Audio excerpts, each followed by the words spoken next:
오늘은 영상으로 하나 찍으면 좋을 것 같아서 하나 찍겠습니다.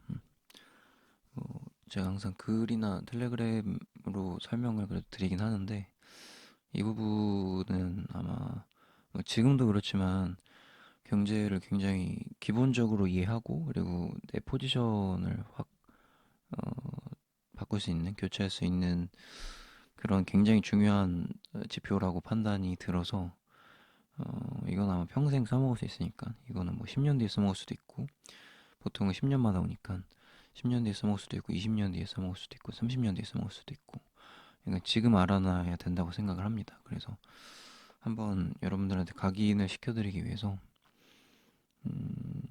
오늘 하나 영상을 찍어보려고 합니다.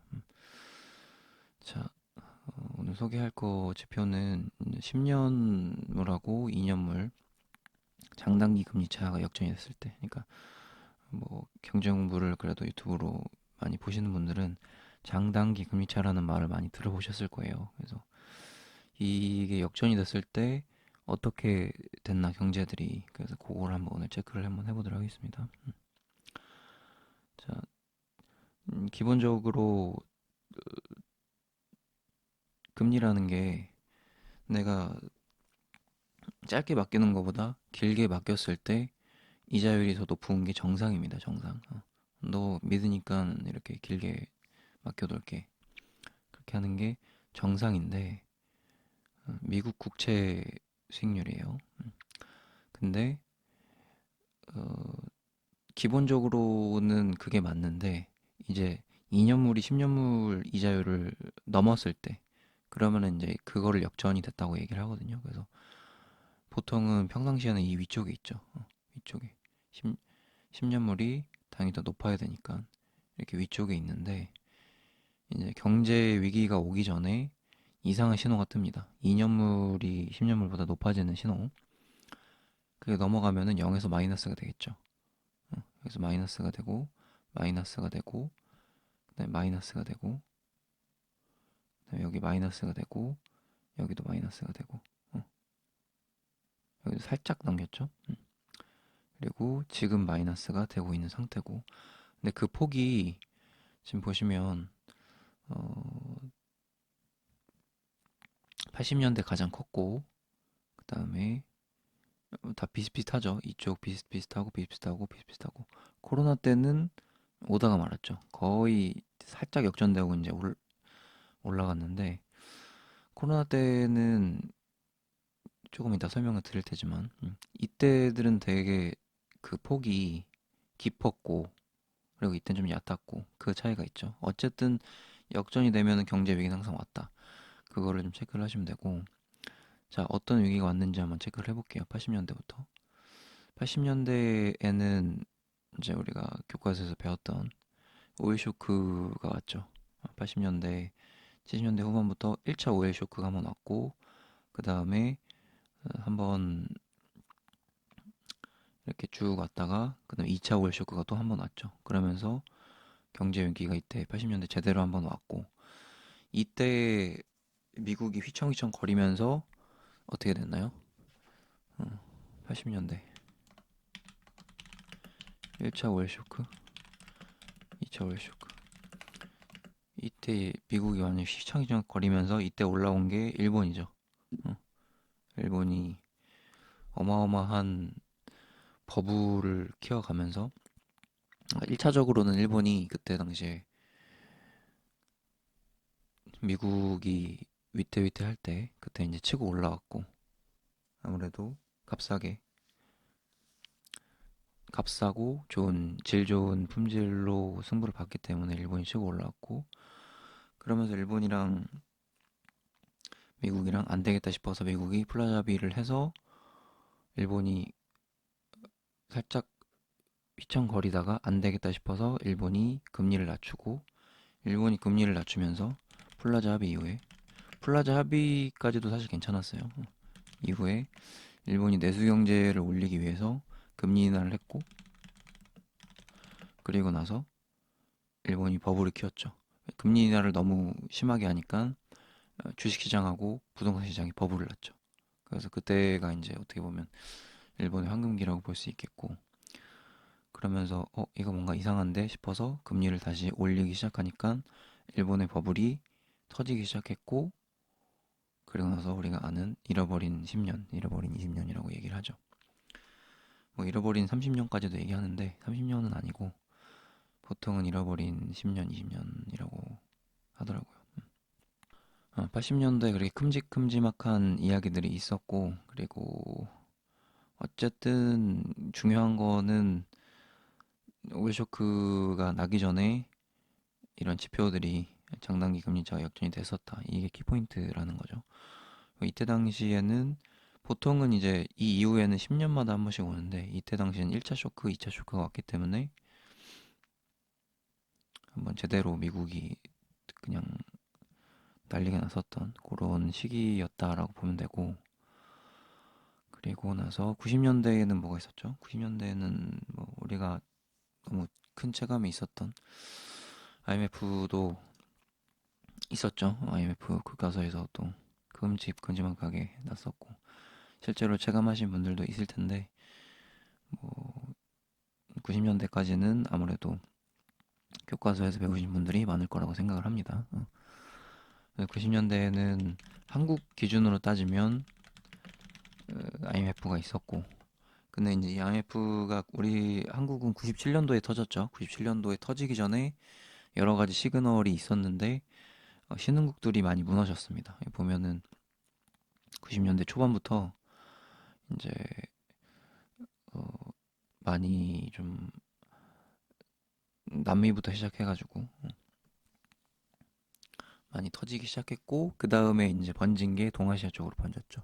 동남아시아, 동아시아 이렇게 해서 뭐 태국, 그리고 뭐 필리핀 이런 쪽으로 터지기 시작하면서 한국으로 오면서 한국에서 이제 큼지막한 대기업이 터지면서 결국엔 한국도 연쇄 부도가 나면서 IMF가 오고 뭐 사실상 망했다고 봐야죠. 그래서 한국이 그래도 80년대 그리고 또 일본이 약간 주춤하면서 한국이 또 그 자리를 또 차지했죠.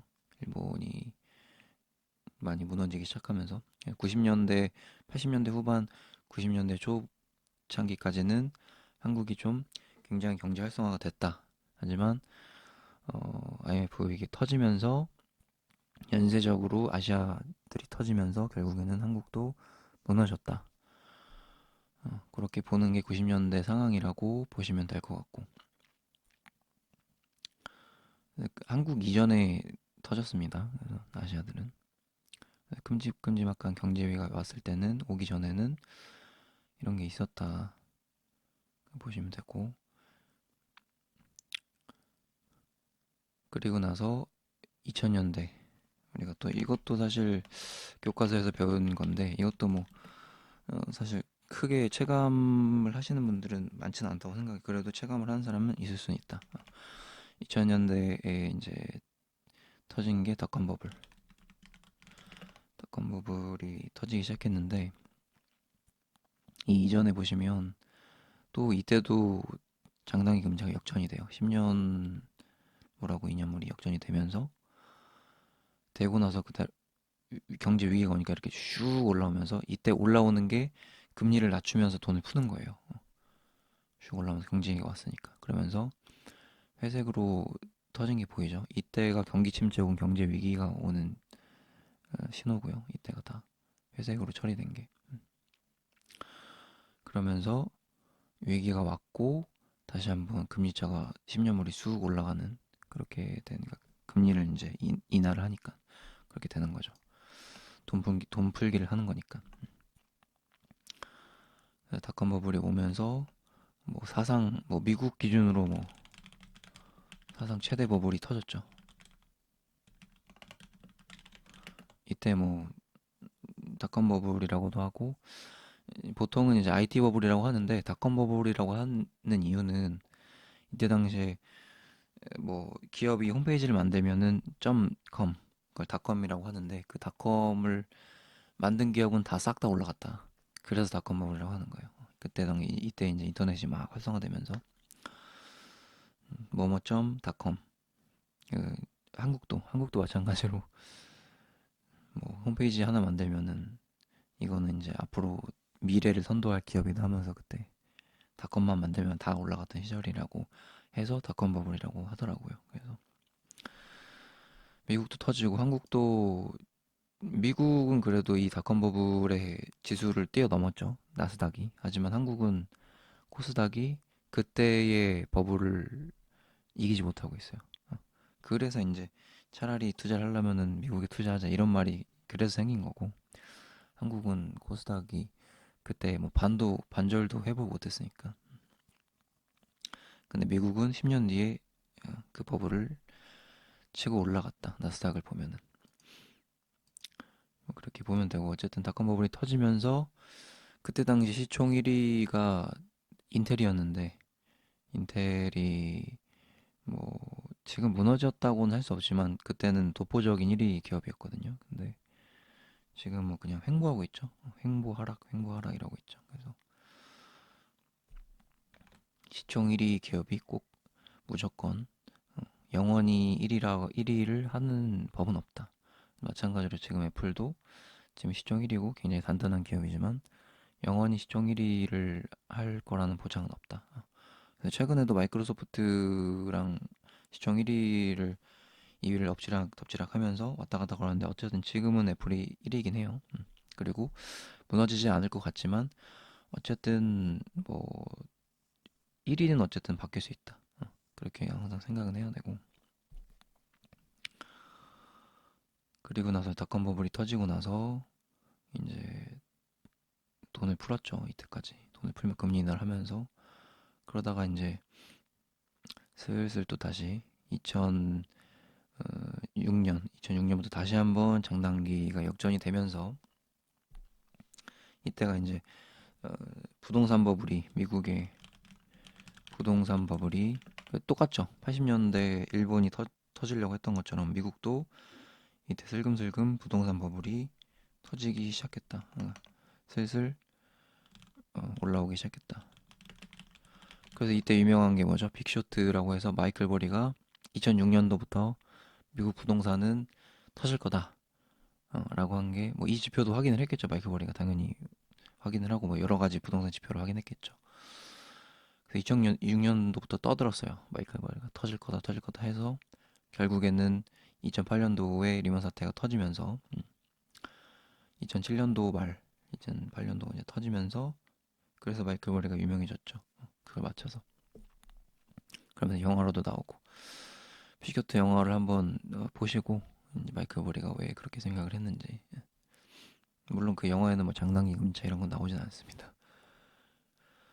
그래서 이제 그때 당시에 뭐 강아지한테도 대출을 해줬다 이런 말이 있어요. 그래서 그렇게 되면서 바불이 터지고 뭐 부동산 시장, 주식 시장 다 꺼지면서 어마어마하게 이제 바닥을 찍었죠. 그러면서 이때까지는 80년대, 90년대, 2000년대 위기에는 미국 연준이 금리 인하를 하면서 경제 위기를 극복을 했어요. 그러니까 돈을 걷어들이다가도 금리 인하를 하면 돈을 푸는 거니까. 근데 이때 당시에는 2007년도 이때 당시에는 금리를 인하를 하기에는 예전처럼 고금리 시대가 아니었다. 그래서 이제 결국에 나온 게 뭐였냐라고 하면은 연준에서 돈을 그냥 풀어버리자. 그냥 돈을 찍어버리자로 바뀌었어요. 2007년, 2008년도 모기지 사태죠. 모기지 사태. 리먼 사태 때는 금리를 인하하기에는 금리가 고금리가 아니었다. 그래서 그냥 기축통화국이니까 돈을 찍어버리자. 그래서 어마어마하게 돈을 찍게 됩니다. 그러니까 이거를 이제 양적 완화라고 하고 많이 들어보셨죠? 일본이 처음에 2000년대 시행을 했습니다. 아무래도 일본이 이제 경제가 계속해서 그냥 수평으로 계속 횡보를 하니까 일본이 이제 찍어내면서 조금 재미는 봤는데 근데 이제 일본은 처음 시행을 하는 거가 좀 무서워서 많이 찍어내지 못했고 2007년도에는 미국은 저거 한번 해보자 해서 우리는 그냥 제대로 찍어보자 해서 돈을 막 그냥 와장창 찍어버리죠. 그러니까 바로 이제 경제가 다시 활성화가 되고 2008년도 때부터는 음, 위기가 오면은 바로바로 찍어버리는 그런 시대가 왔습니다. 양적 완화의 시대. 그래서 2008년도에는 잘 극복이 됐고, 그리고 이때는 좀 많이 찍었다고 해도 그러니까 서서히 그러니까 중간중간에 좀 찍었어요. 2008년도에 한번 찍고 2차로 한번 찍고 계속해서 2010년도에도 찍은 걸로 알고 있습니다. 그래서 계속 찍으면서 어느 순간부터는 이제 다시 금리를 올리기 시작을 했죠. 이제는 좀 걷어들여야 되겠다라고 해서 금리를 조금씩 올리니까 장단기금리차가 이제 슬금슬금 또 내려오죠.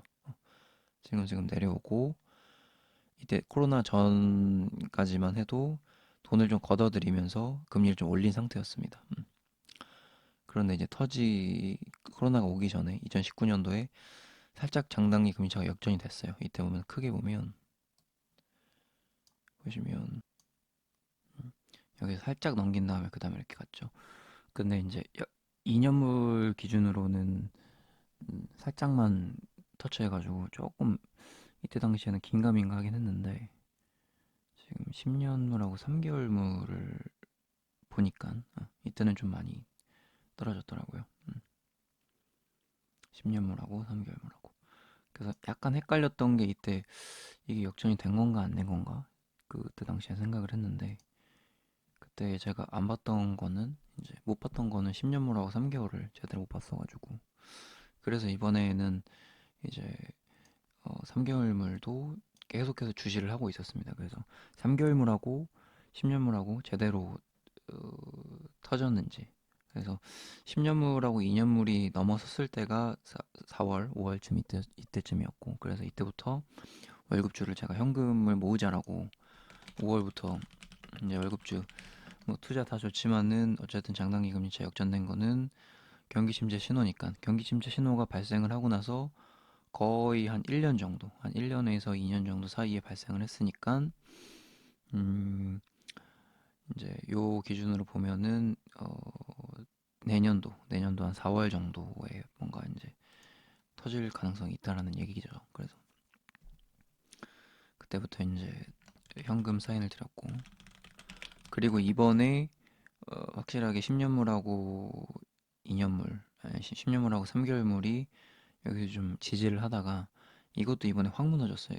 한 10월부터 10월에 이제 떨어지고 나서 더 떨어지고 있죠. 계속해서 마이너스가 이제 커지고 있으니까 두 개가 어, 넘어간 거는 이제 어떤 문제가 발생할 수 있다라고 생각이 들었고 그래서 이제 10월 정도에 어, 기존에 가지고 있던 주식 비중도 줄였습니다.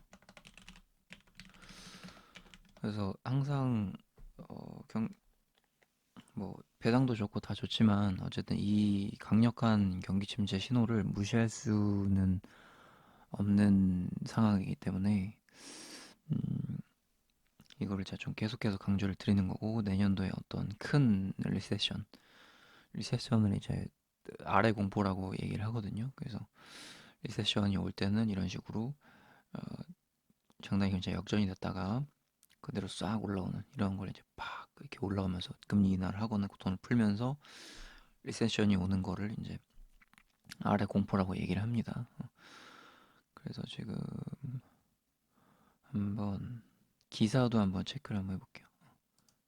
기사도 자 2019년도 그러니까 코로나가 오기 전에 2019년도 8월에 아까 전에 제가 보여드렸죠. 이렇게 장단기 금리가 역전이 됐는데 8월 기사를 보시면 미 장단기 금리차 축소 침체 예상 어려워 이렇게 우리 과거를 돌아봤을 때 경제신문을 보면은 이렇게 전문가들도 경기 침체 안 올 거다 이렇게 얘기를 하잖아요. 하지만 결국은 어떻게 됐어요? 코로나가 왔다. 근데 물론 코로나는 좀 다른 얘기긴 하지. 그 이제 전염병이었기 때문에 갑자기 온 거긴 하지만 어쨌든 그 코로나로 인해서 결국에는 돈을 더 풀었고 그러니까 코로나가 안 왔어도 결국에는 올 수밖에 없었다. 그게 이제 어느 시점에서 뭐 2021년이든 2020년이든 올 가능성이 높았다라고 예상을 하는 거죠. 음. 근데 그게 막상 이제 코로나가 와서 그 버블이 더 커졌다. 이렇게 보는 거고. 네, 자 보시면은 경기 침체 예상이 어렵다. 장단기 금리가 축소가 됐고 금융 환경이 긴축적일 때 경기 침체로 악화가 됐다. 과거 경기 침체 이전에는 항상 유동성 위축이 나타났다. 지금이 유동성 위축이 나타나고 있는 상태죠. 하지만 나타났다라고 했는데 하지만 현재는 이전과 달리 금융 환경이 긴축적이지 않고 건전성도 괜찮다. 라고 해서 장단기 금리 축소만으로는 침체 예상하기 어렵다라고 2019년도 했지만 왔죠. 2020년에 일반적으로 금리나 사이클에 들어서면은 장단기 금리가 확대가 돼서 지금은 추세적인 뭐로 뭐죠 조금 왔다고 이렇게 했지만 결국엔 왔다. 그렇게 보는 거고 2019년도 코로나 오기 전에도 이런 기사가 있었고 예상이 여러 번쯤은 왔고 자 그리고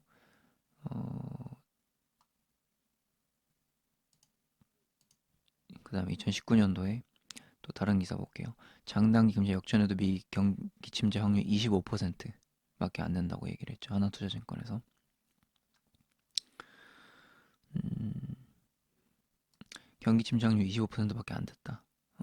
이렇게 그 장단기 금리 차가 발생을 하면 항상 경기 침체가 왔음에도 이 전년도 2019년도 8월에는 25%반 50%도 아니고 25%밖에 확률을 나타내지 않았다.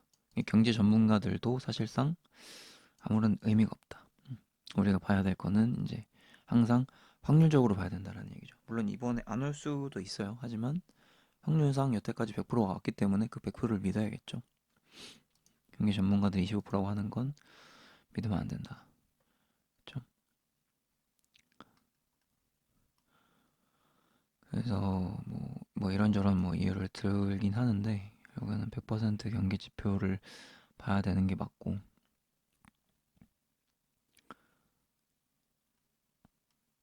결국에는 이렇게 했어도 왔었다. 그리고 다른 기사도 한번 봐볼게요.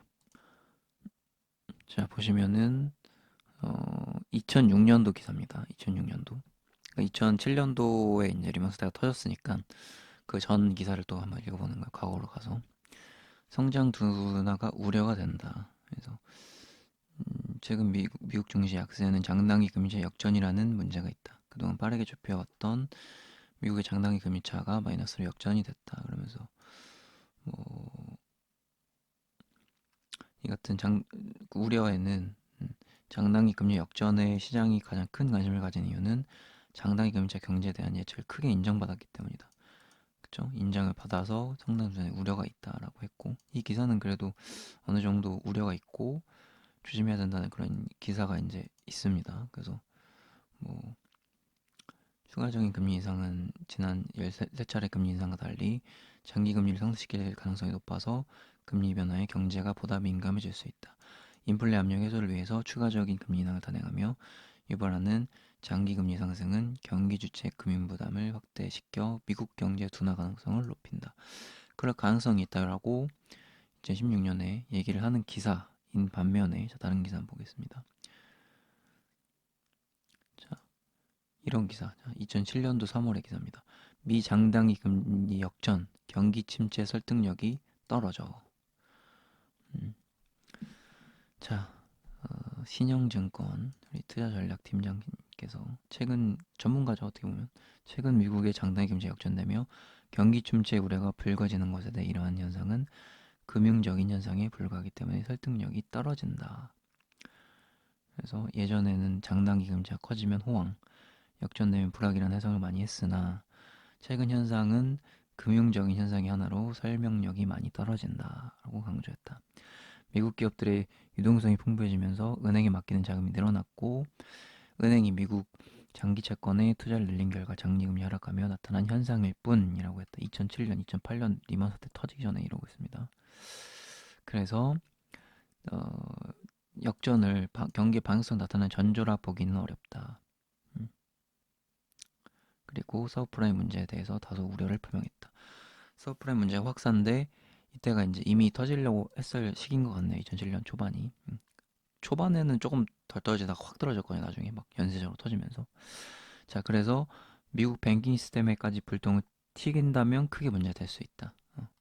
실제로 불똥이 튀었죠. 그래서 미국 금리 올릴 때까지 올린 상황이고 미국 뱅킹 시스템 또한 2005년 어쩌고저쩌고 하면서 서브프라임 문제 또한 크게 문제가 될 것으로 보이지는 않았다. 자, 이렇게 하면서 크게 문제가 될 수 있다고 했지만 본인은 또 문제가 될 수 있다고 보지 않았죠. 그러면서 가장 심각한 문제는 수면 아래에 있는 무기지원 채율이라고 시작했고 어쨌든 뭐 이렇게 얘기를 하면서 위험할 수 있다라고 하면서 뭐 결론은 실물에 크게 영향 미치지 않고 저거 하면서 뭐 강조를 했다라고 하면서 설득력이 떨어진다고 2007년도 초반에 이 기사를 봤으면 본 사람은 이제 괜찮겠구나, 저점이겠구나 이렇게 생각할 수도 있었겠죠. 근데 이제 이런 사태를 보면 지금 결국에는 어떤 상황, 지금 어떤 상황이랑 좀 비슷하게 보냐면 그러면은 과거 사례를 봤을 때 우리가 지금 어떻게 생각을 해야 되는지를 이제 보자는 거죠. 이제 일단 장단기 금시장 역전 둘 다 역전이 됐습니다. 10년물, 2년물하고 그다음에 10년물하고 3개월물이 다 역전이 된 상태고 자 4월 달에 뭐라고 했나 보겠습니다. 장단기 금시 연중 최저 경기 침체 우려할 단계 유의미한 단계가 아니다라고 얘기를 하죠. 그래서 이렇게 보면은 전문가는 역전까지 나타나지 않을 거라 했는데 역전이 이미 됐죠. 4월에 이렇게도 전망을 했지만 그러면서 경기 둔화 우려할 정도는 아니라고 했는데 이미 경기 둔화가 계속해서 오고 있고 그쵸? 4월에 얘기를 하는 겁니다. 음,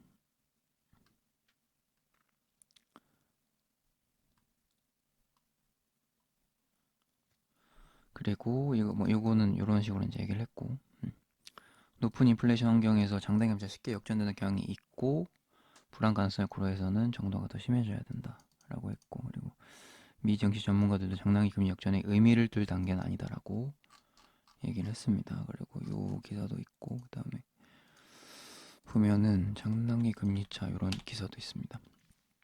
이번엔 다르다 항상 얘기하는 거죠. 이번엔 다르다. 위기가 아닌 기회라고 하고 짧은 기간 역전 이후에는 경기 침체가 없었다. 이렇게 얘기를 하면서 안심을 시킵니다. 항상 똑같죠. 2006년하고 2019년이랑 그러면서 인플레이션 정점 통과 가능성을 하면서 금리 추가 상승이 제한될 거라고 얘기를 하고 근데 전혀 그러지 않았죠. 그다음에 경기 침체 조건 갖추지 않았다고 이렇게 또 연구원이 또 이렇게 하는데 연구를 이제 헛하고 있죠. 모든 장당의 금리 역전이 침체 전조는 아니었다라고 하지만 장당의 금리 역전이 되면은 침체가 왔다 이렇게 보는 거고 연구를 잘 못하고 있는 것 같아요. 역전이 되면은 어렵다라고 하는 게 아니고 강하게 얘기를 해야죠. 강하게 이렇게 하고 이게 결국에 뭐 이번엔 다르다 하는데 이번 역전은 과거와 다르다 계속 얘기를 하고 있죠. 주장하는 JP모건과 파월 의장은 동일한 기준을 제시했다. 하지만 2018년 금리 역전을 앞두고 연준 스태프가 제시했던 논리이기도 하다. 그렇죠? 2018년도, 2019년도에도 똑같은 말을 했다는 얘기예요. 연준에서도. 결국에는 이제 역전은 이미 됐고 그리고 우리가 지금 봐야 되는 거는 결국에는 경제가 약간 무너질 듯한 느낌이 있느냐 아니면은 어, 좀 살아날 가능성이 보이냐 그런 거를 봐야 되는데 그런 트리거들을 이제 보면 되죠. 우리가 2006년도, 2007년도에는 모기지 사태, 서프라임이 아까 전에 이제 기사에서도 봤듯이 있었는데 지금 그런 트리거들이 그런 비슷한 류의 트리거들이 이제 보이기 시작했다. 그래서 레고랜드 사태 뉴스에서 많이 보셨죠. 그러면서 물론 이건 한국에 대한 문제이긴 하지만 어쨌든 이런 트리거가 발생하는 이유는 결국에는 장내 금융 역전이 되고 유동성이 자꾸 해소가 되고 지금 시장에 돈이 공급이 안 되기 때문에 이런 게 발생을 하는 거란 말이죠. 그래서 경기 침체가 오고 있다고 지금 보고 있는 거고. 자, 11월 21일 오늘자 기사입니다. 공사채와 은행채 쏟아진 시장 레고랜드가 트리거였다. 자, 한전에 올해만 20조 원 채권을 발행했고 공사채가 60%가 넘고 있다. 한전 같은 경우는 공기업이기 때문에 망하진 않겠지만 한전은 어쨌든 계속해서 적자를 보고 있습니다. 그거는 결국엔 적자를 본다는 거는 뭐 세금으로 떼오던지, 그렇죠? 그런 식으로 채권을 발행을 하는 건데, 지금 한전 채권이 굉장히 지금 이자율이 높아요.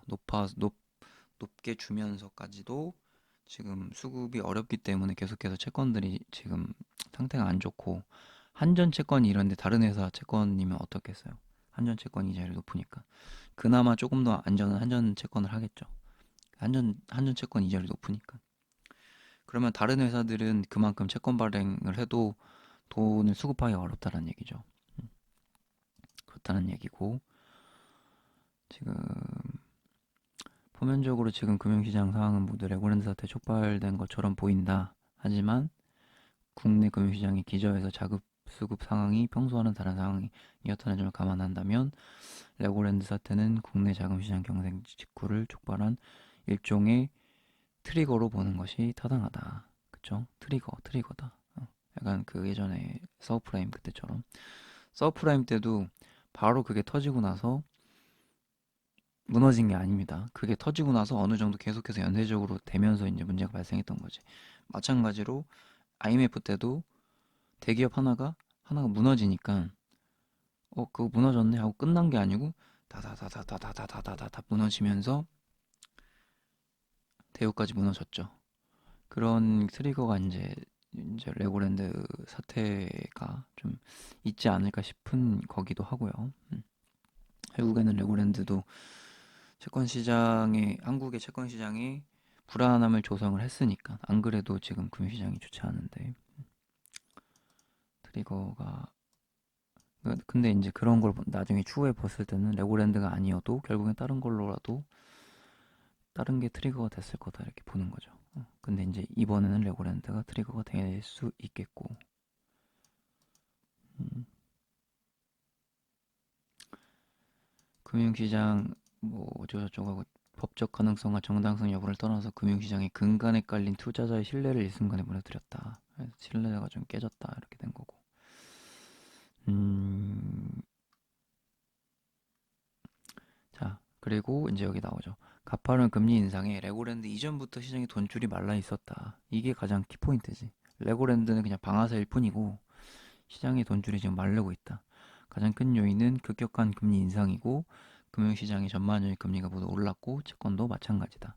채권 발행 자체가 여의치 않은 상황인데 거기에 어, 채무 불이행을 선언을 해서 이제 마탱이가 간 거죠. 자, 그리고 여기에 적자 해소를 이제 한국전력공사는 계속해서 적자 폭이 늘고 있습니다. 지금 인플레이션 때문에 전기세가 올라가야 되는데 올라가지 않은 거는 한전이 그거를 떠맡고 있어서이기 때문입니다. 그래서 적자 해소를 해소하기 위해서 채권을 찍어냈는데 한전이 올해 찍어낸 채권이 10월 기준으로 20조가 된다. 같은 기간 모든 공사가 발행한 공사채 29조의 3분의 2에 달하는 규모다. 게다가 한전채는 발행금리가 6%에 달한다. 아까 말씀드렸죠. 금리가 지금 굉장히 높다고. 단순히 생각하면 2, 3년 만기 6%의 이율인 예금인 셈이다. 되는 거고. 근데 이제 6%에서 안 끝나고 이제 더 그 채권 금리가 더 높아질 가능성도 지금 있어 보이는 거죠. 지금 계속 금리가 올라가면. 투자자 입장에서 매력적인 채권이 쏟아지다 보니 일반 기업의 회사채 발행이 제대로 이뤄지지 않는 흐름이 되고 있다. 그쵸? 그러니까 이런 한전은 어쨌든 국가 사업이기 때문에 음, 채권을 이거를 사겠죠. 다른 일반 기업 회사채를 살 이유가 없지. 굳이 6%를 여기서 주는데 어, 한전은 망할 일이 없는데 그렇게 생각을 하니까 다른 회사들, 중소기업들의 이제 채권 발행이 이제 심각하게 될 수도 있기 때문에 자금 조달이 안 되면 어떻게 되겠어요? 회사가 빚이 없는 회사가 있을까요? 없죠. 다 회사는 다 빚으로 운영이 됩니다. 사업은 무조건 다 빚이에요.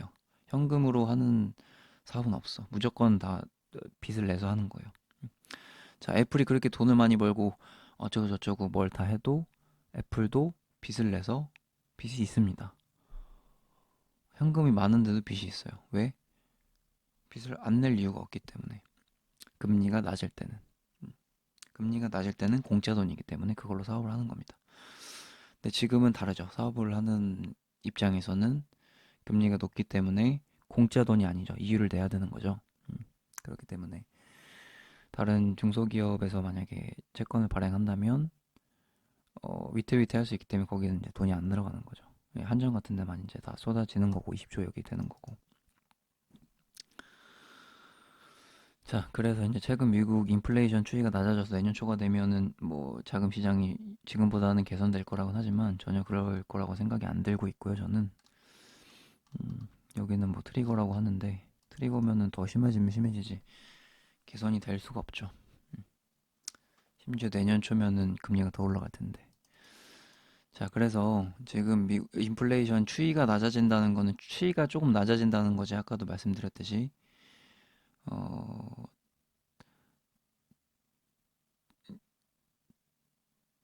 인플레이션이 9%에서 조금 떨어진 거지. 평년보다 훨씬 높습니다. 40년 만에 초인플레이션이고 그거를 잘 판단을 해야 된다는 얘기고 다시 금리 차를 와서 자 보시면 자 이렇게 많이 지금 금리 차가 역전이 크게 됐어요. 이렇게 지금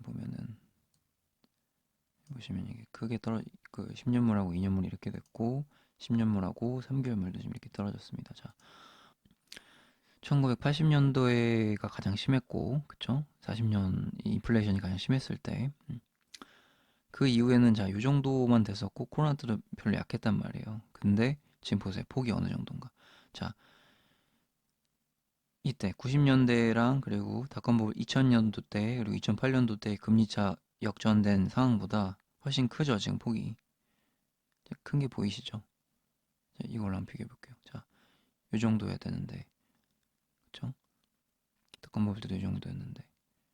아니, 여기 리만 사태 때도. 근데 보시면은 여기보다 더 내려가죠, 이만큼까지. 음. 더 심각한 상황이라고 생각을 해야 돼요.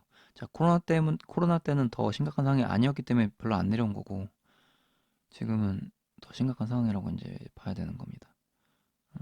뭐, 오일 쇼크 때까지는 아니더라도 어쨌든 터질 가능성이 높다 이렇게 보는 거고, 그 다음에 3개월물도 볼게요. 자, 3개월, 자, 이때 3개월, 10년물하고 3개월물도 보시면, 자, 90년대 요 정도죠. 90년대 요 정도. 코로나 때도 요 정도. 코로나랑 90년대 요 정도.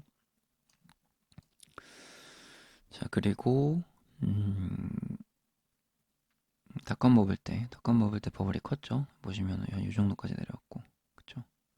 그리고 리먼 사태 때에도 코로나 때랑 90년대보다는 조금 더 많이 내려왔죠. 어. 지금 상황이 이제 음, 약간 닷컴 버블 근처까지 왔죠. 코로나 때보다는 조금 더 내려왔고, 3개월물도 리먼 사태급 정도까지 온 것 같고, 그쵸? 그래서 이제 더 차이가 날 수 있는 상황이고 이제 금리 한 번 더 이제 몇 번 더 올리기로 했잖아요. 그래서 충분히 더 그럴 수 있는 상황이고 이게 어느 정도 어, 이게 근데 지금 보시면 자, 저점이 형성이 안 됐다는 게 문제예요. 여기서 뭔가 지금 올라갈 가능성이 없죠. 이게 올라갈 때가 더 큰 문제야 이게. 이게 더 내려가면 내려갈수록 버블은 어, 더 컸었다 이렇게 볼 수가 있겠고 물론 지금 자산시장이 많이 떨어지긴 했지만 그만큼 버블이 큰 게 아닌가 이렇게 생각은 하고 있습니다.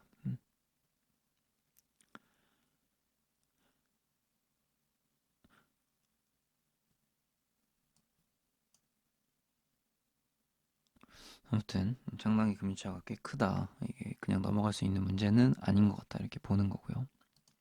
그리고 2년물은 그나마 코로나 때는 크지 않았는데 지금 2년물이 장난이 아니다 지금 이렇게 보시면 여기보다 훨씬 크죠 지금 폭이. 근데 내년에 좋아질 수 있다? 절대 아니라고 생각합니다. 절대로.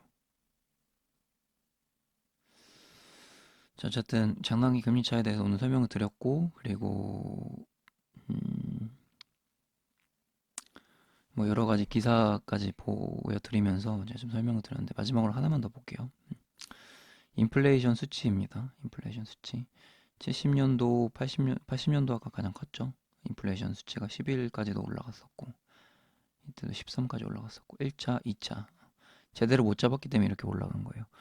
제대로 못 잡았기 때문에 이렇게 올라간 거기 때문에 이번에 연준이 제대로 또 못 잡는다. 그럼 이렇게 떨어지다 또 이렇게 간다고. 음. 그러니까는 이번에는 제대로 잡으려고 할 겁니다. 이 12일에서 내려가다가 말고 13으로 떨어지는 그런 사태를 방지하기 위해서라도 어, 지금 여기 2022년은 안 나왔는데 21년도에 4%까지 4.6까지 올라갔죠. 4.6까지만 간 것도 최근 뭐 한 30년 만에 최고치로 올라간 거고 2022년도 기준으로 봤을 때는 9까지 올라간 거니까 지금 7이죠? 6, 7, 9 이 정도니까 이 정도에 있는 위치예요 지금. 그러니까 40년 만에 초인플레이션이 무슨 소린지 이 인플레이션 그래프를 보면 알겠죠. 자, 이 두산 올라간 만큼 올라간 거란 말이다 지금 여기다가 22년도에는. 그러니까 지금 조금 떨어졌다고 해서 안심할 게 전혀 아니라는 얘기죠. 지금 이때 40년 전에 이건데.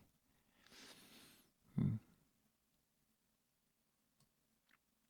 그래서 굉장히 심각한 상황이고, 저는 어쨌든 내년도에 굉장히 큰 뭔가 리세션이 올 거라고 생각을 하고 있습니다. 그래서 리세션 대비하셔야 되고, 달러도 계속해서 지금 뭐 추세가 꺾인다 뭐 이런 얘기 많이 나오잖아요. 그런 얘기 나올 때 더 사야 됩니다.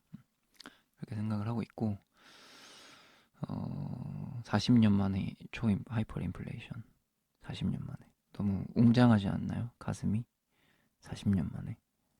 우리가 경험해보지 못했던 인플레이션이 내년에 지금 왔고, 그게 얼마나 크게 우리 경제에 어떻게 오게 될지 아직은 모른다는 얘기죠. 그래서 대비를 해야 된다. 그게 얼마나 어쨌든 작게는 오긴 할 텐데 크게 올지 작게 올지는 얼마나 크게 올지는 모르겠지만 대비는 해야 된다. 그게 제가 오늘 영상에 굉장히 강조를 드리는 부분입니다. 자, 이 정도로 오늘 영상 마치도록 하겠습니다. 네.